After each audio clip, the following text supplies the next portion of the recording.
Hi, నేను doctor Vikram Singarakonda. Welcome to delta bull trading academy. Nifty 26,280 touch అయిన తర్వాత కంటిన్యూస్గా 4 డేస్ నుంచి సివియర్ ఫాల్ అనేది మనం చూసాం మార్కెట్లో. సో ఫస్ట్ టైం మార్కెట్కి కొత్తగా వచ్చిన వాళ్ళకి ఏంటంటే చాలా స్కేరీగా ఉండొచ్చు.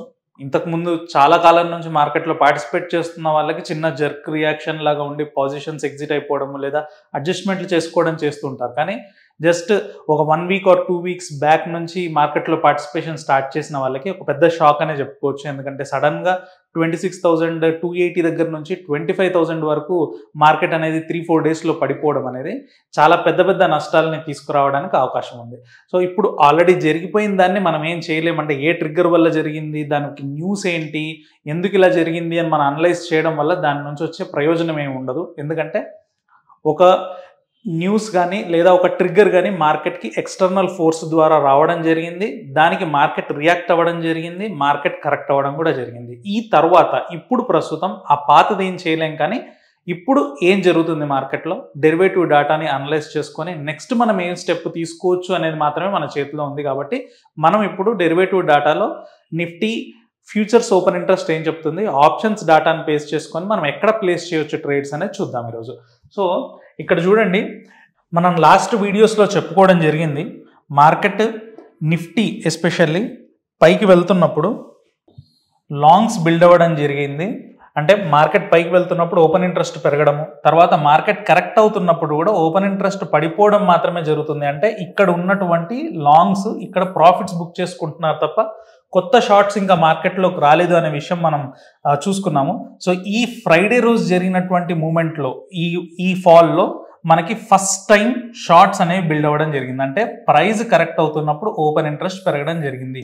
ఇది సింగిల్ ఇన్స్టెన్స్ అయినప్పటికీ కూడా ఇంతకు ముందు ఉన్నటువంటి 3 months ఆఫ్ ర్యాలీలో వచ్చినటువంటి లాంగ్స్ అన్నీ కూడా అన్వైండ్ అయిపోయి కొత్తగా షార్ట్స్ ఇప్పుడే ఫస్ట్ డే మొదలైంది. కాబట్టి మనం లాంగ్స్ వైపు కొంచెం జాగ్రత్తగా ఉండాలనే విషయం గమనించుకోవచ్చు. ఎందుకంటే ఇప్పుడు 1 డేనే కదా సింగిల్ డే షార్ట్, కాబట్టి ఇది ఒకవేళ నెక్స్ట్ రాబోయే రోజుల్లో షార్ట్ కవరింగ్ జరిగింది అనుకోండి ఇక్కడ, అంటే ప్రైస్ పెరుగుతూ ఈ బిల్డ్ అయిన ఓపెన్ ఇంట్రెస్ట్ పడిపోయింది అనుకోండి, అప్పుడు మనం మళ్ళీ పాత లాంగ్స్ మార్కెట్లోకి వచ్చినప్పుడు మనం లాంగ్ సైడ్ తీసుకోవచ్చు. కానీ ఒకవేళ ఇదే కంటిన్యూ అయింది అనుకోండి, నెక్స్ట్ 3-4 డేస్ కూడా మార్కెట్ పడిపోతూ ఓపెన్ ఇంట్రెస్ట్ పెరగడం లాంటిది జరిగింది అనుకోండి, అప్పుడు ఏంటంటే మనం షార్టర్ టర్మ్లో మార్కెట్ అనేది బేరిష్ టర్న్ అయిపోయింది అని మనం చేసుకోవచ్చు. సో ఇప్పుడున్న ప్రస్తుతానికి ఈ 1 డే ఆఫ్ డాటాని బేస్ చేసుకొని మనం లాంగ్స్ ఏ ఉన్నా కూడా మార్కెట్లో హెడ్జ్ చేసుకోవడం మంచిది. ఇప్పుడే అన్ని ఎగ్జిట్ అయిపోమని చెప్పాను, కానీ ఒకవేళ మీకు మార్కెట్లో పొజిషన్స్ లాంగ్ సైడ్ ఉన్నట్లయితే మాత్రం ఖచ్చితంగా మీరు హెడ్జెస్ అనేవి ప్లేస్ చేసుకోవాలి. ఈ ట్రెండ్ అనేది ఇలాగే కనుక కంటిన్యూ అవుతే కొంతకాలం మనం బేరిష్ ట్రేడ్స్ కానీ లేదంటే కన్సాలిడేషన్ కానీ హ్యూజ్ రేంజ్లో, అంటే 26,200 దగ్గర నుంచి 24,500 వరకు కూడా మనం కన్సాలిడేషన్ చూడడానికి అవకాశం ఉంటుంది. సో ఇంత హ్యూజ్ కన్సాలిడేషన్లో అప్ సైడ్ రిస్క్ ఎక్కువగా ఉండడానికి అవకాశం ఉంటుంది. కాబట్టి మీరు ఏదైనా లాంగ్ ట్రేడ్స్లో ఉన్నా కూడా మీ పోర్ట్ఫోలియోలో ఏదైనా స్టాక్స్ లాంగ్లో ఉండి మనకి మార్కెట్ పడిపోతూ ఉన్నప్పుడు మనం పుట్స్ కొనుక్కోవడం లాంటి హెడ్జ్ పొజిషన్స్ చేయడం లాంటివి చేయవచ్చు ఈ టైంలో. సో ఇది బాగా గుర్తుపెట్టుకోండి. సో వీటిని బేస్ చేసుకొని మనం ఆప్షన్స్ ఓపెన్ ఇంట్రెస్ట్లో నెక్స్ట్ ఎలాంటి ట్రేడ్స్ తీసుకోవచ్చు ఆప్షన్స్లో అనే దాన్ని చూద్దాం. మనం ఇక్కడ చూడండి, ఆప్షన్స్ ఓపెన్ ఇంట్రెస్ట్ చూసుకున్నట్లయితే 25,200 దగ్గర మనకి హైయెస్ట్ కాల్ కనబడుతుంది. ఆ నెక్స్ట్ పైన కూడా చూసుకున్నట్లయితే 25,300, 400 అండ్ 500 ప్రతి దగ్గర కూడా మనకి ఓపెన్ ఇంట్రెస్ట్ ఇంక్రిమెంట్సే కనబడుతున్నాయి, కానీ కాల్ ఓపెన్ సైడ్ మనకి ఎక్కడ కూడా డిక్రిమెంట్స్ కనబడట్లేదు. పుట్ ఆప్షన్స్ మాత్రమే మనకి ఇక్కడ అన్వైండ్ అవ్వడం గమనించవచ్చు. ప్రతి స్ట్రైక్లో పుట్స్ అన్వైండ్ అవుతున్నాయి, కాల్స్ అనేవి మనకి ఇక్కడ అక్యుములేట్ అవుతున్నాయి. మనం ఈ ఓపెన్ ఇంట్రెస్ట్ డాటా చూసినప్పుడు సెల్లర్స్ పర్స్పెక్టివ్లో చూస్తాం. కాబట్టి సెల్లర్స్ పర్స్పెక్టివ్లో కాల్ ఓపెన్ ఇంట్రెస్ట్ పెరుగుతుంది అంటే అక్కడ రెసిస్టెన్స్ ఫామ్ అవుతున్నట్టు అర్థం.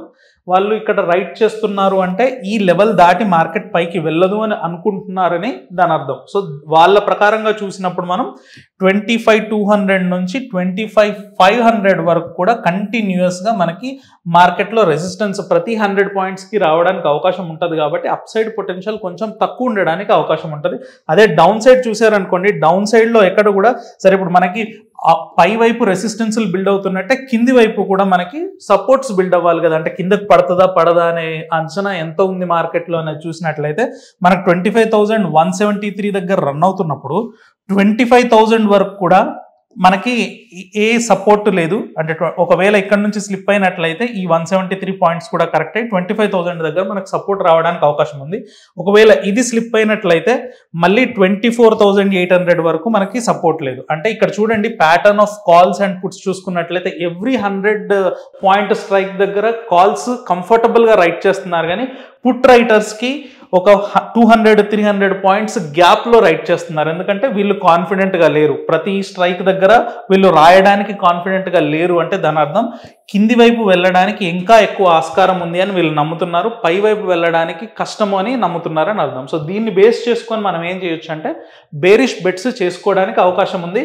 సో బేర్ మార్కెట్కి బుల్ మార్కెట్కి ఒక పెద్ద తేడా ఏముంటుందంటే బుల్ మార్కెట్లో చాలా ఈజీ మూవ్స్ ఉంటాయి. అంటే ఇలాగా అప్ స్వింగ్స్ చూసారనుకోండి, ఇది అప్ ట్రెండ్ ఉందనుకోండి, higher highs higher lows form అవుతూ వెళ్తున్నప్పుడు ఈ మూమెంట్ చాలా చిన్నగా ఉంటుంది.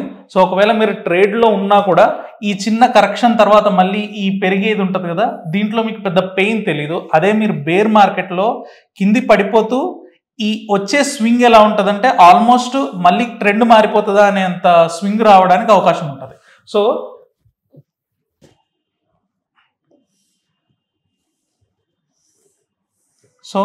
ఇలా ఉండడానికి అవకాశం ఉంటుంది. అంటే బుల్ మార్కెట్లోకి బేర్ మార్కెట్లోకి చూసుకున్నట్లయితే ఈ స్వింగ్ యొక్క ఇంటెన్సిటీ చాలా హై ఉంటుంది. సో దానివల్ల ఏంటంటే షార్ట్ సైడ్ మీరు పొజిషన్ ఉన్నా కూడా చిన్న స్వింగ్ హైస్ వచ్చినప్పుడు అది చూడడానికి మళ్ళీ ట్రెండ్ మారిపోతుందేమో అన్నంత సివియర్గా ఉంటుంది. కాబట్టి హోల్డ్ చేయడం చాలా కష్టం షార్ట్ ట్రేడ్స్. కాబట్టి ఖచ్చితంగా మీరు హెడ్జ్ చేసుకోవాలి. ఇప్పుడు ఈ ఓపెన్ ఇంట్రెస్ట్ డేటాను బేస్ చేసుకొని చూసినట్లయితే 25,000 పుట్ ఆప్షన్ని కొనేసి 24,800 పుట్ ఆప్షన్ని అమ్మినట్లయితే బేర్ పుట్ స్ప్రెడ్ మనం చేసుకోవచ్చు. ఇలా చేసుకున్నట్లయితే మార్కెట్లో నెక్స్ట్ 1 వీక్ కానీ 2 వీక్స్లో కానీ మంచి ప్రాఫిట్స్ రావడానికి అవకాశం ఉంటుంది. ఇలాంటి అనలిటికల్ వీడియోతో మళ్ళీ నెక్స్ట్ వీడియోలో కలుసుకుందాం. Thank you.